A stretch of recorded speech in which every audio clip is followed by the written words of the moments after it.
있습니다. 신명기 6장 1절에서 9절 말씀, 구약성경 270페이지, 271페이지에 있습니다.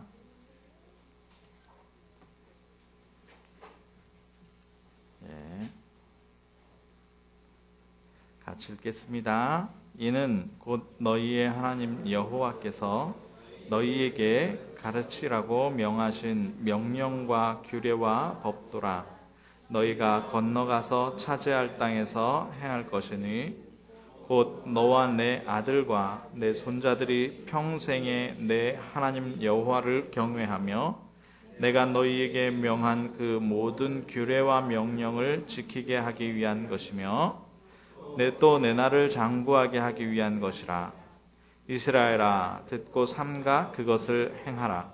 그리하면 내가 복을 받고 내 조상들의 하나님 여호와께서 내게 허락하심 같이 젖과 꿀이 흐르는 땅에서 내가 크게 번성하리라.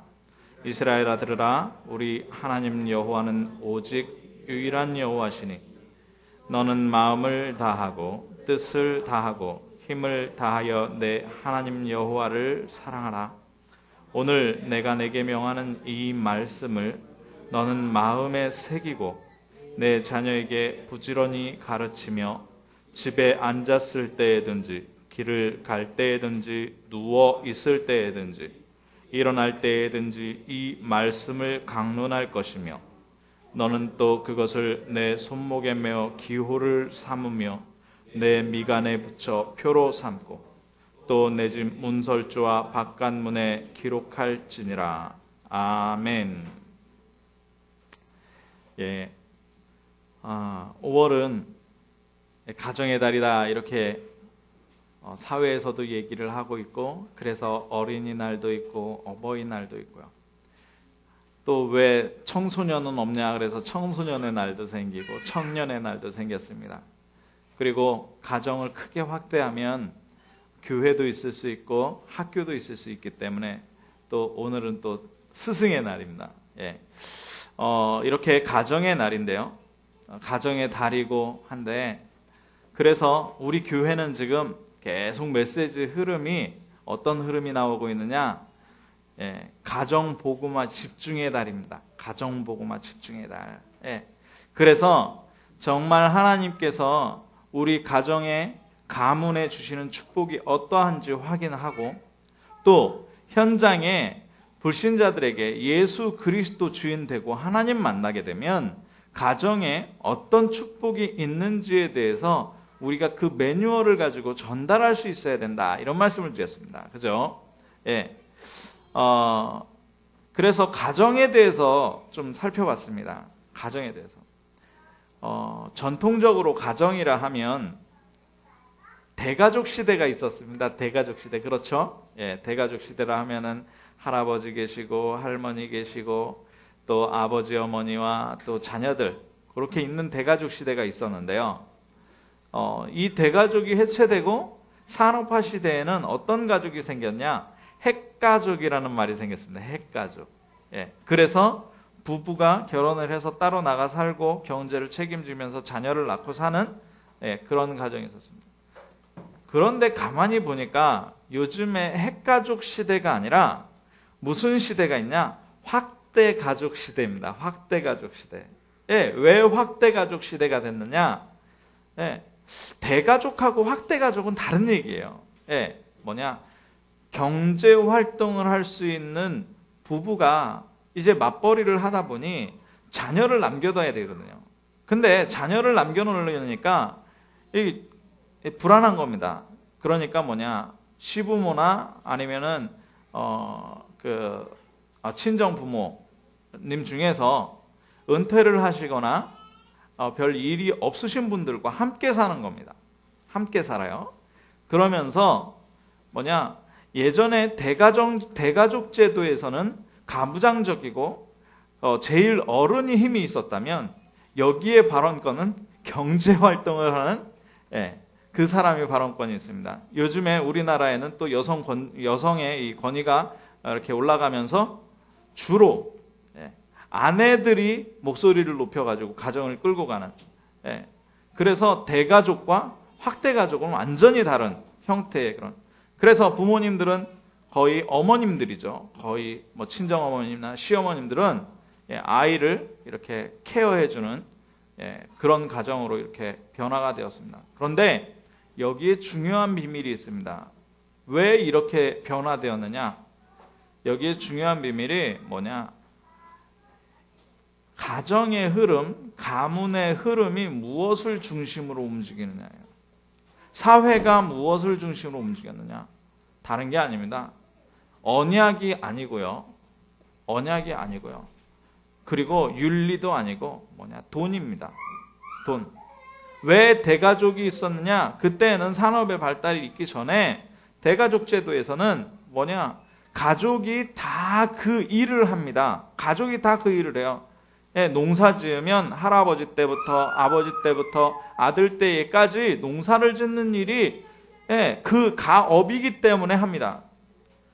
그런데 거기에서 뭐가 창출이 되느냐? 경제적 이율이 창출이 돼요. 그러니까 먹고 사니까, 먹고 살려니까 대가족을 하는 겁니다. 장사를 하는 집안은 그 장사를 물려주는 것이 또 대가족. 그래서 대기업 회장의 집안이라던가 이렇게 돈 많은 사람들 보면 아직도 대가족 하고 있어요. 아직도 대가족. 왜? 자기네들이 먹고 사니까. 그게 돈이 중심, 돈이.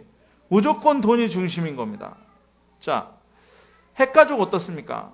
아버지가 선대에 잘 못 살다 보니 나는 다른 일을 하겠다 해서 서울로 올라가고 공업지역으로 올라가서 자기의 잡을 가지다 보니 어떡합니까? 자기의 경제력이 있고 하니까 이제는 부모님과 떨어져서 내가 경제적으로 독립을 해서 살겠다. 이게 핵가족이었거든요. 그런데 그러다 보니 어떻게 됩니까? 자녀를 케어할 수가 없는 겁니다. 그러니까 어떡합니까? 돈을 더 많이 벌기 위해서는 내 자녀를 남들 손에 맡기는 것보다 우리 부모님께 맡기는 게 낫겠다 해서. 그런데 중요한 거는 더 힘든 사람들은 어떤 유형을 가지느냐? 아이들을 아예 부모님한테, 할머니 할아버지에게 맡기고 자기들은 나가서 돈을 버는 그런 사람들도 어마어마하게 많다는 사실입니다. 뭐냐면 지금 사회 자체가 완전히 돈의 노예됐어요. 돈의 노예, 경제 노예되어 있습니다. 그러다 보니 가족이 유형이 변형됩니다. 자, 그런데 여기까지는 조금 우리가 이해하고 받아줄 수 있습니다. 지금 어떤 시대냐? 가족 해체 시대입니다. 가족 해체 시대. 그래서요, 독신 많이 듭니다. 독신. 독신. 이혼을 많이 하기도 하지만 이혼보다 더 높은 요일이 혼자 살겠다는 겁니다. 왜 혼자 살아요? 신경 쓰기 싫다는 거죠. 신경 쓰기 싫다는 겁니다. 자녀 낳아서 신경 쓰기 싫다는 겁니다. 왜요? 충분히 내가 생활할 수 있기 때문에 내가 돈 벌어서 내가 하고 싶은 거 하면서 살겠다는 겁니다. 그래서 많은 이 젊은 사람들, 청년들, 이런 사람들이 독신을 추구하고 우리나라에도 지금 많이 들어왔습니다. 유럽에는 지금 결혼의 형태가 어떠냐면 결혼을 하지 않고 동거부터 합니다. 그리고 동거하지 않고 결혼을 하는 사람을 이상하게 생각을 해요. 왜요? 살아봐야 이 사람하고 나하고 맞는 걸 알지. 이 사람하고 나하고 안 맞는데 결혼해가지고 살면 평생 불행할 거 아니냐, 이런 생각을 가지고 동거를 합니다. 동거를 해서 아이를 낳고도 결혼신고도 안 하고 혼인신고도 안 하고 그냥 산 그런 동거가 굉장히 일반화되어 있고 보편화되어 있습니다. 우리나라에도 마찬가지입니다. 우리나라에도 젊은 세대가 지금 그냥 연애하는 시대지 결혼하는 시대가 아니에요. 자, 그러면서 어떤 문제까지 왔느냐? 자기의 쾌락, 육신적인 쾌락을 추구하다 보니까 뭐까지 하게 되냐? 동성애까지 하게 되는 거예요. 동성애. 동성애까지 하게 되는 거예요. 동성 부부가 결혼을 하겠다고 나온 이제 이런 시대란 말이죠. 예. 아니 이성 부부도 결혼을 안 하는 시대, 동성 부부가 결혼하겠다고 나오는 이런 시대입니다. 이게 올바른 가족입니까? 그런데 동성 부부가 결혼을 해서 어떻게 자녀까지 입양하는, 어마어마하게, 예. 이건 말도 안 되는 굉장히 어지러운 시대가 바로 이 시대입니다. 그런데 이 전략을 누가 펴고 있을까요? 이 전략을. 예. 하나님 없다 하면 이렇게 살아도 뭐 그렇게 별 문제 없어 보여요. 예. 하나님 없어. 왜? 내 좋은 대로 사는데. 경제가 그러면은 더 잘 돌아갈 수 있는데 이렇게 생각하고 살아간다 하지만, 예. 분명히 우리가 영적 눈을 뜨고 보면 이건 사단의 전략입니다. 왜 그렇습니까? 후대를 완전히 말려버리게, 없애버리겠다는 겁니다. 후대를 없애버리고, 후대가 있다 하더라도 그 후대가 이 문화를 가지고 가정을 꾸려가는 겁니다. 그러면 어떻게 되겠습니까? 지금 많은 국가, 해외에 나가보면, 우리나라는 그래도 아버지가 누구니 어머니가 누구니라고 물어보지만, 해외에 나가면 많은 국가에서 엄마가 누구니 아빠가 누구니 이거 묻지 않습니다. 예. 왜 안 묻냐고요? 왜요? 기본적으로 2번, 3번 이상 이혼하고 거기에서 섞이는 자녀들이 많기 때문이에요. 예. 대통령도 마찬가지고요. 지금 후보 나온 그 트럼프, 미국 대통령 나온 트럼프라는 사람도 마찬가지입니다. 예. 지금 3번째 부인하고 같이 살고 있잖아요. 예. 그래가지고 그 부인들마다 다 자녀를 낳아가지고, 예. 그러면은 이거 묻는 게 신뢰예요. 네 어머니 누구니? 네 아버지 누구니? 이게 묻는 게 신뢰라니까요. 이렇게 가족이 완전히 해체돼 버린 시대. 예. 자, 왜 그렇습니까? 왜 그렇습니까? 우리가 잘 알아야 됩니다. 예. 이거는 완전 사단의 전략이에요. 그래서 우리가 이 가정의 달에 한번 생각해 봐야 됩니다. 여기에도 아픔을 겪으신 분들도 있습니다. 그런데 상관없습니다. 그거를 정죄하려고 하는 것이 아니라 뭐냐? 하나님께 돌아왔기 때문에 하나님의 자녀로서 올바른 가정의 매뉴얼을 가지고 이제 만나야 되는 사람들이 있잖아요. 불신자들을 만나야 되고 하나님 모르는 사람들에게 가정의 올바른 의미를 심어줘야 되기 때문에 어쩌면 아픔을 가지고 있는 분들이 더 잘합니다. 이혼 한 번도 안 해본 분들은 잘 몰라요. 예. 어떤 상처를 가지고 어떤 아픔을 가지고 내가 살아가는지 잘 모른다니까요. 그런데 가정 해체를 겪어본 사람들은 그걸 알기 때문에 올바른 길을 하나님의 말씀과 함께 전달해 줄 수 있는 겁니다. 그래서 그 매뉴얼을 가지고 오늘 하나님이 원하시는 것, 하나님이 가정과 가문에 주시는 축복, 이것들을 잘 가슴에 담고 회복하는 시간이 되기를 주님의 이름으로 축원합니다. 자, 왜 이런 가족이 해체되고 올바르지 않은 가족관이 생기고 가정관이 생겼느냐? 왜 그러느냐? 가정과 가문에 흐르는 내력이 있기 때문입니다. 가정과 가문에 흐르는 내력. 가정과 가문에 흐르는 내력이 어떤 내력이냐? 노예 상태예요. 노예 상태. 어떤 노예 상태냐? 하나님을 떠나서 지금 사단에게 노예되어 있는 상태란 말이죠. 노예되어 있는 상태예요. 그런데 하나님 떠난 줄도 모르고 노예되어져 있는 줄도 모르기 때문에 어떻게 해요? 이 상태를 변화시켜보자 별의 방법들을 다 동원하는 겁니다. 노력도 해보고요. 이 사람도 찾아보고요. 저 사람도 찾아보고요. 자, 그런데 이 하나님 없는 상태가 어떻게 되어 있느냐? 6인 시스템으로 되어 있습니다. 나를 이 세상에 나오게 하기 위해서는 6인 시스템이 있어요. 6인의 영적 시스템이 있는데 그게 뭐냐? 친조부, 친조모, 친할아버지, 친할머니죠. 그리고 아버지. 요 세 분의 영적 시스템이 있고요. 자, 외가 쪽으로 외할아버지, 외할머니와 어머니라는 시스템이 있습니다.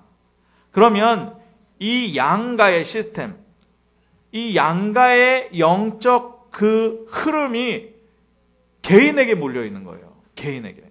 자, 생각해 보십시오. 우리 결혼을 해보신 분들은 다 아시지만 결혼을 했다고 해서 남편과 내가 잘 맞습니까? 안 맞습니다. 그런데 영적으로 다르다. 그럼 영적으로 다른 것은 더 안 맞아요. 그런 상태에서 외할아버지, 외할머니가 살아왔다는 거예요. 친할아버지, 친할머니가 살아야 돼요. 나의 아버지와 어머니가 살아왔다는 거예요. 그 영적인 대물림이 나에게 되어 있는 거예요.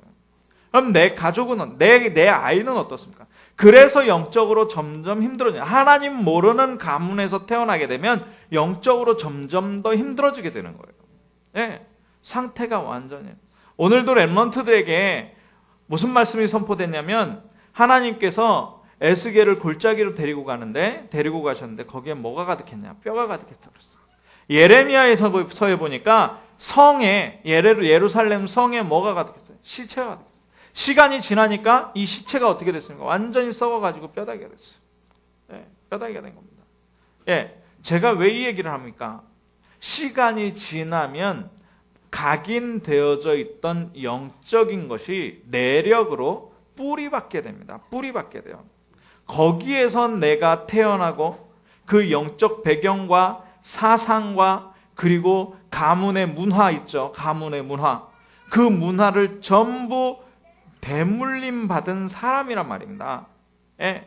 자, 그러니까 어떻게 되냐? 죄와 재앙과 그리고 이런 모든 우상과 종교와 미신 이런 것들이 대물림 되는 거예요. 그래서 그 대물림을 반드시 끊어야만 돼요. 그 대물림을 반드시 끊어야 되는데, 자, 반드시 끊어야 하는 흐름 세 가지가 있습니다. 흐름 세 가지. 첫 번째는 무슨 흐름이냐? 가장 먼저 끊어야 되는 흐름, 영적인 흐름입니다. 영적 흐름. 자, 영적 흐름. 자, 제가 대가족 말씀드리면서 가문의 그 기업이 흐른다 그랬죠. 그런데 가문의 기업만 흐릅니까? 아니요. 성품도 흐릅니다. 제가 저희 아버지하고 이렇게 육신적으로 부딪힐 때는 정말 많이 부딪히거든요. 네, 아버지하고 내가 다른 게 너무 많다 이런데 아니요. 이렇게 돌아봐서 해보면 같으니까, 아버지하고 나하고 같으니까 아버지가 싫어하는 부분을 내가 하고 있다란 말이죠. 네, 아버지가 싫어하는 부분을 내가 하고 있어요. 아버지의 그 성품 그대로. 내가 아버지 싫어하는 부분이 있는데 그걸 내가 가지고 있어요. 또 아버지가 싫어하는 것 물려주기 싫은데 그 모습이 뭐가 있냐? 나한테 있다니까요. 아버지가 싫어하는 그 아버지의 모습이 나한테 또 있어요. 그러면 그걸 하지 말아라. 그러면은 서로 이렇게 부딪히는 겁니다. 예, 그래서 부자지간에 싸우는 집안이 어마어마하게 많아요. 자, 그런데 엄마와 딸은 또 어떻습니까? 엄마와 딸, 특히나 큰딸, 예, 어쩌면 그렇게 닮아가는지. 예, 대물림 계속 성품도 대물림되고요. 예, 그런데 더 중요한 건 영적 흐름입니다. 영적 흐름. 선대에서 복음을 몰랐다 하면 영적 흐름이 어떤 대물림이 되겠습니까? 우리나라는 제사 대물림이 됐어요. 제사 대물림. 때때마다 제사 지내고, 예, 그리고 명절 때마다 차례 지내고, 예, 그리고 뭐 단어 뭐 해가지고, 예, 어제는 또 저기였잖아요. 석가탄신일. 예, 석가탄신일인데 조상 찾아가는 사람 많더라고요. 예, 석가탄신일은 석가를 찾아야 되는데 조상 찾아가는 사람들 많더라고요. 예, 자, 그런데 이 석가탄신일에, 예, 이 석가에게 빌고 기도하는 그 종교가 우리나라도 어마어마하게 오래됐잖아요. 그러면 그 영적인 배경이 어디로 흘러 들어가느냐면 이 흐름을 끊어야 돼요. 우상은 누구에게 절하는 거예요? 귀신에게 절하는 거죠. 제사하는 것은 귀신에게 절하는 거예요. 귀신은 하나님이 아니에요. 자, 신명기 5장에 보니까 십계명이 쫙 나옵니다. 출애굽기 20장하고 동일한 내용이에요. 첫 번째가 뭐냐? 우상숭배예요. 두 번째도 뭐예요? 우상숭배예요. 세 번째도 우상숭배하는 겁니다. 네 번째 안식일을 거룩히 지키라, 뭐 하나님 섬기라는 건데 하나님 안 섬기니까 우상숭배. 10계명 중에 4계명을 우상숭배하지 말라는 거예요. 우상숭배하면 3, 4대가 많아요. 이 영적 흐름이라니까요. 왜요? 사단에게 전하는 거니까. 사단에게 매여서 하나님 떠난 창세기 3장. 예, 가족 구성원에 변화가 왜 왔다고요? 돈 때문에 왔다니까요. 경제 때문에, 먹고 사는 것 때문에 왔다니까요. 예, 이게 언제 시작됐습니까? 창세기 3장에서 시작됐어요. 그러다 보니 이게 하나님을 찾는 구실이 아니라 자기들이 뭔가를 해내겠다라고 하는 거예요. 돈이 우상이 된 시대 네피림입니다. 창세기 6장. 이게 영적 흐름이에요. 그리고 욕망을 찾아서, 성공을 찾아서 자기 하나님과 상관없는 이름을 내려고 하는 것, 그게 바로 창세기 11장입니다. 이 영적 흐름을 완전히 끊어내야 돼요. 이걸 다른 말로 뭐라고 합니까? 이거를 근본 문제라고 합니다. 근본 문제. 이 영적 흐름, 배경, 근본 문제를 완전히 끊어내야 됩니다. 자, 두 번째 끊어내야 되는 게 뭐냐? 이제는 재앙을 끊어내야 돼요. 재앙의 흐름이 있거든요. 이상하죠? 집안마다 선대에 아버지 형제 중이나 어머니 형제 중에 무속인이 있으면 그 형제 중에 무속 줄기를 받아요. 제 현장에 가봤는데 무속 줄기 받더라고요. 예. 누군가 그 집안의 선대에 자살하는 사람이 있으면 그 후대에도 분명히 자살하는 사람이 나오더라니까요. 예. 이거는 어쩔 수가 없는 겁니다. 왜요? 재앙 흐름이기 때문에. 재앙 흐름. 무슨 죄예요? 예. 하나님을 섬기지 않는 죄입니다. 하나님을 섬기지 않는데 우상 숭배하는 죄를 하게 되면 3, 4대까지 저주를 받는다 그랬어요. 예. 재앙을 왜 옵니까? 죄 때문에 오는 거라니까요. 죄 때문에. 예. 욕심이 하나님같이 되고 싶어하는 욕심 때문에 죄가 들어왔어요. 죄가 장성한 즉 사망을 낳게 된다고 합니다. 이 재앙을 완전히 끊어버려야 돼요. 선대에 있었던 가난이 그냥 내가 실수해서 한번 엎어져서 가난하다가 일어나는 건 괜찮아요. 그런데 제가 보니까요, 할아버지 때 엎어졌어요. 할아버지 때 엎어졌는데 그 아버지도 가난하고 본인도 가난하고 자녀에게 가난을 물려주는 사람도 봤어요. 그건 재앙입니다. 네. 한번 실수해서 자기가 이렇게 엎어져가지고 이걸 복구할 수 있는 건 괜찮은데 복구를 못할 정도로 아예 가문 자체가 아예 그렇게 들어가 버리는 건 재앙이에요. 재앙. 네. 이 재앙 완전히 끊어버려야 됩니다. 이 재앙 완전히 끊어버려야 돼요. 그게 뭐냐? 왜 왔느냐? 네. 그걸 문화라고 하죠. 근본 문화. 네. 무속 섬기니까 그래요. 무속 섬기니까. 교회 다니는데도 수은 무속처럼 점치는 것처럼 하는 사람들이 있어요. 야, 오늘 성경 보니까 그렇구나. 내가 오늘은 이렇게 살아야지.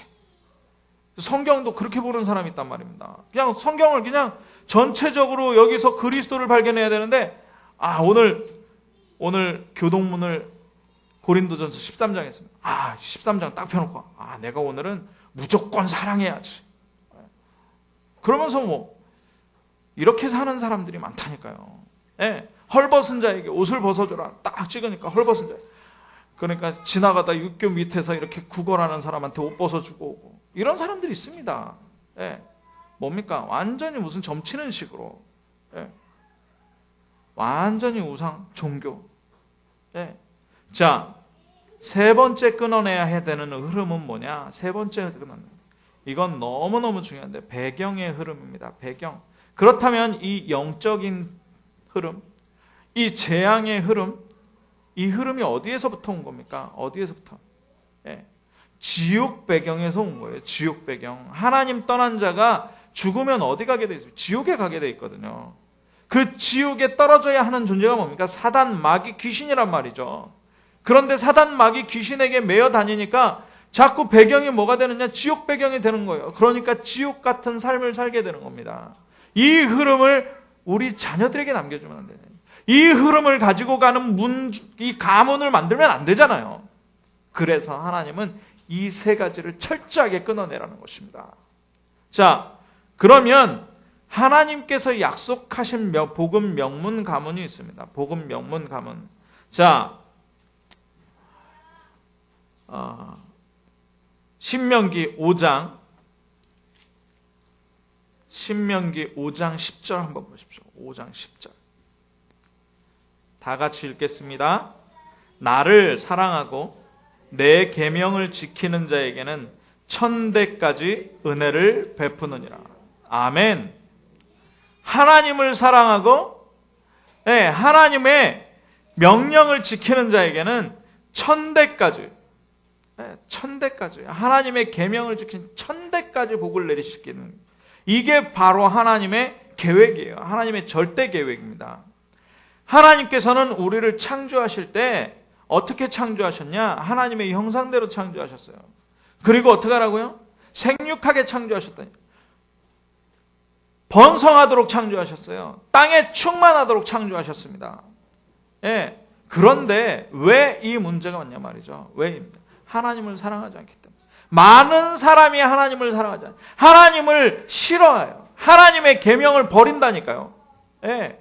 그러니까 어떻게 됩니까? 완전히 마른 뼈다귀처럼 돼버리는 거예요. 재앙이 와도 이것보다 재앙이 없는 겁니다. 다시 일어나는 그 무엇도 없는 겁니다. 거기에 하나님께서는 지금 회복하라고 그러시는 거예요. 무엇으로 회복하느냐? 오직입니다. 오직. 자, 신명기 6장 4절 5절 보면 뭐라고 하냐? 너는 마음을 다하고 뜻을 다하고 힘을 다하여, 뭡니까? 마음을 다하고 뜻을 다하고 힘을 다하여 뭐 하라 그러느냐? 내 하나님 여호와를 사랑하라. 아멘. 오직입니다. 오직. 예. 이스라엘은요, 하나님 못 만난 민족이거든요. 그리스도가 왔는데도 이 그리스도를 십자가에 못 박고 이단이라 그런 민족이거든요. 예. 그런데 이 계명을 교회에서, 예, 그 시내고그라 그러죠. 시나고그. 예, 그 회당에서 모일 때마다 합니다. 쉐마 이스라엘 그러면서 음유를 따라서 계속 이거를 이스라엘 그 언어로, 히브리어로 계속 얘기합니다. 쉐마 이스라엘. 그래, 우리나라 말로 하면 들으라 이스라엘, 우리 하나님 여호와는 오직 유일한 여호와시니 마음과 뜻을 다하고 힘을 다하여 내 하나님 여호와를 사랑하라. 그러면은 아멘 그래요. 예. 이거를 예배 때마다 한다니까요. 예배 때마다. 예. 그래가지고 거기다가 이 뒤에 나오는 거 손목에 매고 이마에도 뭘 써서 붙이고, 예, 막 그리고 그 집마다 붙이고 막 이러면서 모든 형태를 갖추고 하는 겁니다. 그런데 진짜 마음을 다하고 뜻을 다하고 힘을 다하여 사랑하는 것은 뭐냐? 바로 하나님께서 보내주신 예수 그리스도를 믿는 것입니다. 하나님의 뜻은 이것이니 그의 보내신 자를 믿는 이것이니라. 예, 하나님을 사랑하는 것은 뭐냐? 예수 그리스도 오직하는 것입니다. 왜요? 예수 그리스도만 이 세 가지 흐름을 끊을 수 있다니까요. 내가 하나님을 직접 만날 수 없어요. 하나님을 만나려고 노력하고 돈을 내고 다 해도 하나님 만날 수 없습니다. 그런데 예수 그리스도로 이 영적 흐름을 완전히 바꿀 수 있어요. 어떤 영적 흐름으로요?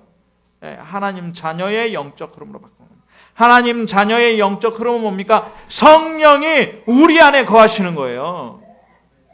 우리 안에 거하게 되는 성령이 약속의 성령으로 우리 자녀들에게 전달되는 것입니다. 자, 재앙의 흐름은 죄 때문에 왔어요. 예수 그리스도께서 십자가 지시는데 그 십자가는 뭐냐? 우리의 모든 죄를 해결할 수 있는 충분한 이름이 됩니다. 우리의 모든 죄를 완벽하게 할 수 있는, 완벽히 해결하는 그 이름이 됩니다. 예, 그래서 예수 그리스도는 모든 것이라고 하는 겁니다. 자, 그러면 하나님의 자녀 되면 내가 하나님의 자녀인데 어디 배경을, 이제 지옥은 우리하고 상관없는 거예요. 어떤 흐름을 가지고 가게 되느냐? 천국 배경을 가지고 가게 되는 거예요. 이 천국 복음을 가지고 가게 되는 거예요. 어제도 예수 그리스도께서 이 땅에서 가르치시고 천국 복음을 전파하시고 각색 병, 질병을 고치셨다 그랬는데, 약한 것을 고치셨다 그랬는데, 이 천국 복음이 얼마나 중요하냐? 이 천국 복음, 하나님 나라, 이것 때문에 하나님께서는 우리를 살게 하시는 겁니다. 예. 그래서 우리 배경이, 우리가 죽으면 어디 갑니까? 그래서 하늘나라 가는 거예요. 하나님 우편에. 예. 이기는 자마다 예수 그리스도처럼 하나님 우편에 두시겠다 그러셨어요. 자, 이 축복이 우리에게 와진 것을 뭐라 그러느냐? 천명이라고 합니다. 천명. 이 축복 가진 사람들을 뭐라 그러느냐? 이스라엘아 이럽니다. 이스라엘아. 그래서 우리가 영적 이스라엘입니다. 영적 이스라엘. 자, 보십시오. 15장 15절 보니까 기억하라는 것이 있습니다. 기억하라. 너는 기억하라. 같이 읽어보겠습니다. 너는 기억하라. 네가 애굽 땅에서 종이 되었더니 내 하나님 여호와가 강한 손과 편팔로 거기서 너를 인도하여 내느니 그러므로 내 하나님 여호와가 내게 명령하여 안식일을 지키라 하느니라. 안식일을 얘기하는데 뭘 얘기하느냐? 애굽 땅에서 종이 되었었다라는 거예요. 어디의 종이요? 사단에게서. 사단이 바로 왕의 종이었잖아요. 우리가 사단의 종이었습니다. 애굽에서 고역 생활했잖아요. 그게 재앙이란 말이죠. 배경이 뭡니까? 배경이 불신 배경이에요. 사단 배경이에요. 완전히. 그런데 거기에서 강한 손과 편팔이 뭡니까? 바로 예수 그리스도를 통해서 우리가 나왔다. 그것이 바로 천명입니다. 빠져나와라. 이것이 천명입니다. 이 천명을 전달하는 것을 뭐라 그러냐? 전도라 그러는 거예요. 이 천명을 전달하는 것이죠. 자, 그러면서 소명입니다. 뭐라 그러냐? 마음 다하고 뜻을 다하고 힘을 다하여 하나님 여호와를 사랑하라. 이것이 바로 소명입니다. 하나님은 왜 나를 부르셨습니까? 전도하라고 불렀다고요? 아니요. 내가 뭘 전도합니까? 뭘 가지고 전도합니까? 하나님은 하나님을 사랑하라고 나를 부르셨습니다. 예수 그리스도를 사랑하라고 나를 부르셨습니다. 무엇을 다해서요? 마음을 다해서 사랑하라니까요. 좋은 거 많아요. 좋은 거 많은데 그거 말고 하나님을 사랑하라니까요. 뜻을 다하여. 뭡니까? 계획과 뜻이 뭐 하는 거요? 노는 거요? 아이들 잘 키우는 거요? 그거 말고 하나님을 사랑하라니까요. 하나님을 사랑하라. 그러면서 뭐라 그럽니까? 힘을 다하여. 힘이 뭡니까? 모든 힘이 있습니다. 육신의 힘도 있고요. 지식의 힘도 있고요. 그리고 경제의 힘도 있습니다. 이 모든 힘을 다해서 어떻게 여호와를 사랑하라는 거예요. 예수 그리스도 오직 하라는 겁니다. 예수 그리스도 오직. 자, 그 다음에 뭐라 그러느냐? 사랑하는 방법을 알려주는데 이것이 사명이라고 볼 수 있어요. 그게 뭐냐? 6절입니다. 오늘 내가 내게 명하는 이 말씀을 너는 마음에 새기고, 마음에 새기라는 말씀을 마음에 새기시기 바랍니다. 그러면 말씀을 마음에 새겨요. 어제도 우리 집사님하고 그런 대화를 잠깐 나눴습니다. 여호와 증인이 이런 컴퓨터를 이렇게 가지고 다니면서 이렇게 하면서 얘기를 하더라는 거예요. 그래서 그거 놔두고 얘기하자. 그러니까 말을 한마디도 못하더랍니다. 젊은 여호와 증인이. 이거 놔두고 얘기하자. 뭡니까? 마음에 안 새겨진 거예요. 마음에 안 새겨지고 뭐 있냐? 컴퓨터 안에 들어있는 말씀이라니까요. 그거 가지고는 사람 변화 못 시켜요. 나도 변화를 못 시킬 뿐더러 내 자녀 그리고 현장에 많은 사람들 변화 못 시켜요. 나도 변화를 못 시켜요. 나의 각인 뿌리 체질 언제 변화되어지느냐? 하나님의 말씀이 마음에 새겨질 때. 하나님의 말씀이 마음에. 그래서 제일 중요한 사명은 뭐냐? 말씀을 새기는 것입니다. 말씀을 나에게 새기는. 지금 그래서 계속적으로 21가지에 대한 말씀을 새겨라. 말씀을 각인시켜라. 각인이 뭡니까? 새기는 겁니다. 말씀을 새기라는 거예요. 이 말씀을 새겨야 나의 잘못된 각인, 나의 틀린 뿌리, 내가 속게 되는 체질을 완전히 바꿀 수 있는 거예요. 그 체질을 바꾸게 되면 하나님께서 응답 주시는데 어떤 응답을 주시냐 보십시오. 자, 2절에 보니까 너와 내 아들과 내 손자들이 평생에 내 하나님 여호와를 경외하며. 할렐루야. 나와 우리 아들들과 우리 손자들, 자녀들과 자녀의 그 자녀들이 평생에 하나님을.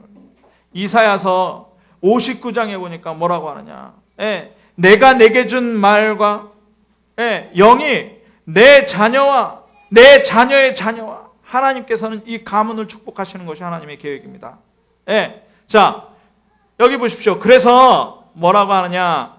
7절에 보니까 6장 7절에 보니까 내 자녀에게 부지런히 가르치며 집에 앉았을 때든지 길을 갈 때든지 누워있을 때든지 일어날 때에든지 이 말씀을 강론할 것이며 계속 얘기하라는 거예요. 이게 뭡니까? 강론이. 예, 강의하는 건데 다른 말로 얘기하면 포럼이라고 할 수 있어요. 이 말씀에 대해서 계속 포럼하는 겁니다. 자, 왜 그렇게 해야 되느냐? 그래야 흐름을 끊어낼 수 있다니까요. 내력을 끊어낼 수 있어요. 이게 얼마나 정말 우리가 알지 못하지만 얼마나 어마어마하게 우리를 형성하고 있는지 모릅니다. 엄마가 10개월 동안 데리고 있는데 이 엄마의 상태 그대로 아이에게 전달된 이 엄마의 상태는 누구요? 아버지와 어머니 그리고 옆에 있는 아빠의 상태 다 아이에게 전달되는 겁니다. 그렇기 때문에 말씀을 각인해라. 말씀에 뿌리 내려라. 말씀대로 살아가는 체질 만들어라. 이것이 바로 그리스도 오직인 줄로 믿습니다. 자, 그렇다면 결론입니다. 복음, 명문, 가문, 회복은 어떻게 하느냐? 결론에는 5장 10절을 결론으로 붙잡고 가시기 바랍니다. 이 말씀은 아예 암송하세요. 암송. 연세 드신 분들은 한 번 봐서 암송 안 되면 100번 보세요. 100번 보셔서 암송하세요. 뭐요? 같이 읽겠습니다. 나를 사랑하고 내 계명을 지키는 자에게는 천대까지 은혜를 베푸느니라. 아멘. 하나님께서 우리의 사랑을 받으시고 우리 참빛교회 모든 성도들의 개인의 사랑을 받으시고 천대까지 은혜를 베푸는 가장 귀중한 축복이 우리 성도님들에게 있기를 주님의 이름으로 축원합니다. 기도하겠습니다. 사랑의 하나님 감사합니다. 천대까지 베푸시는 복음 명문 가문의 축복을 회복하게 하여 주옵소서.